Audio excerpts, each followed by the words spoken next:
அடாடாடாடா, புலி தலையே தலையணையா வச்சு தூங்குறாரு பாத்தியா? ஆமா. இந்த பரம்பரையால தான் அந்த புலியை பிடிக்க முடியும். ஆமா.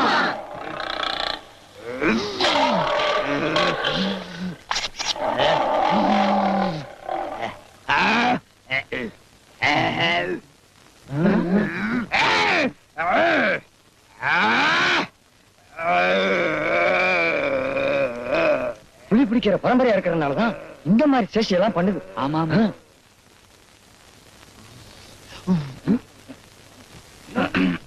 இந்த பக்கம் வாங்கய்யா. பாவம் ராத்திரி பூரா காட்டுல 2 சிறுத்தை புலியோட அலைஞ்சிட்டு இப்பதான் வந்து அமைதியா தூங்குறாரு. ஆமா, இப்ப உங்களுக்கு எல்லாம் என்ன வேணும்? அவரை பார்க்கணுங்க. என்ன விஷயம்?